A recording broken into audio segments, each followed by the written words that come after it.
दोस्तों, आज से कुछ दिन पहले मैं एक बुक पढ़ रही थी, लेकिन जब मैं रीडिंग कर रही थी मुझे कुछ ऐसे वर्ड्स मिले जिनका मुझे मीनिंग समझ में नहीं आया। जैसे एक वर्ड मिला मुझे बेटर ऑफ। आप देख सकते हैं यहाँ पर मैंने अंडरलाइन किया है बेटर ऑफ। अब ऐसे एक वर्ड था कॉल इन, एक था कॉल ऑफ। अब बेटर का मतलब होता है बेहतर, लेकिन बेटर ऑफ क्या चीज़ है?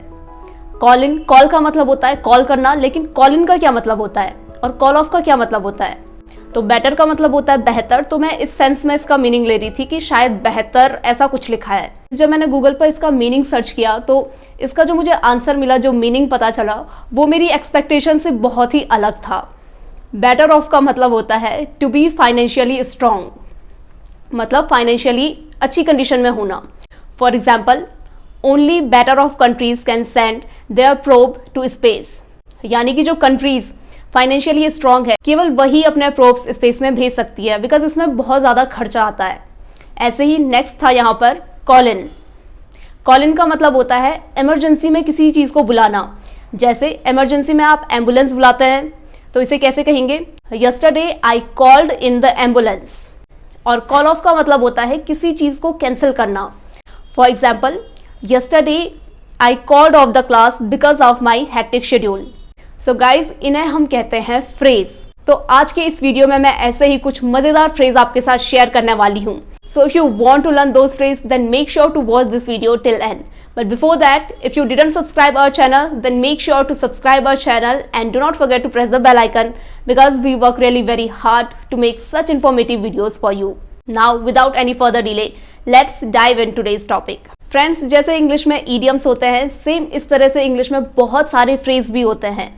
सो फ्रेज दो या दो से ज़्यादा शब्दों से मिलकर बने होते हैं। जैसे बेटर ऑफ, इसमें कितने शब्द हैं? दो, better end of. Call in, दो शब्द हैं, कॉल एंड इन। तो दो या दो से ज़्यादा शब्दों से मिलकर फ्रेज बना होता है। और अगर आपको फ्रेज की पहचान करनी है तो बड़ा ही आसान तरीका है। जब भी आपको किसी वर्ड के साथ पीछे से एक प्रीपोजिशन मिल जाएगी तो वो एक फ्रेज बन जाता है। जैसे कॉल इन, कॉल, कॉल के साथ आपको क्या दिख रहा है? इन, और इन एक प्रीपोजिशन है। वैसे ही बेटर ऑफ, तो बेटर के साथ आपको दिख रहा है ऑफ, और ऑफ एक प्रीपोजिशन है। सो गाइस, जब भी आपको किसी वर्ड के साथ में एक प्रीपोजिशन दिखे तो वो बन जाता है एक फ्रेज। और जैसे ही किसी वर्ड के साथ फ्रेज ऐड होता है तो वर्ड का पूरा मीनिंग चेंज हो जाता है। जैसे बेटर का मतलब होता है बेहतर, लेकिन जब बेटर के साथ फ्रेज ऐड हो जाता है ऑफ तो इसका पूरा मीनिंग चेंज हो जाता है। तो बेटर ऑफ का मीनिंग मैंने आपको बताया, to be financially good. So guys, इस तरह से हम day to day life English conversation में इस तरह के बहुत सारे फ्रेज यूज़ करते हैं। जब आप मूवीज़ देखते हैं, पॉडकास्ट सुनते हैं या फिर आप रीडिंग करते हैं तो आपको कहीं ना कहीं ये फ्रेज मिलते हैं और आपको इनका मीनिंग समझ में नहीं आता है। तो आज मैं आपको बताने वाली हूँ कुछ ऐसे ही मज़ेदार फ्रेज। तो चलिए शुरू करते हैं। सो गाइस, आज का पहला फ्रेज है हमारा get into one's word. Get into one's word का मतलब होता है किसी की बातों में आना। जैसा आप लोग कहते हैं, देख भाई इस पर यकीन मत करना, ये दूसरे की बातों में आ जाती है। या फिर जैसे आप शराब पीकर घर जाते हैं तो आप क्या बहाना लगाते हैं? मैं शराब नहीं पीना चाहता था, लेकिन कमबख्त मैं अपने दोस्त की बातों में आ गया और मैंने शराब पी ली। तो इसे इंग्लिश में हम कैसे कहेंगे? I didn't want to take liquor but I got into my friends words and I took it. ऐसे ही आप लोग कहते हैं, मेरी मम्मी ना बड़ी भोली है, ये हमारे रिश्तेदारों की बातों में आ जाती है। My mother is very innocent, she gets in to our relatives words. तो get in to one's word का मतलब होता है किसी की बातों में आना। या फिर उसकी बातों में मत आ भाई, वो तुझे भड़का रही है। Don't get in to her words, she is provoking you. Provoke का मतलब होता है उकसाना या तो भड़काना। नेक्स्ट फ्रेज है यहाँ पर हार्ड अप। हार्ड अप का मतलब होता है पैसों की तंगी होना।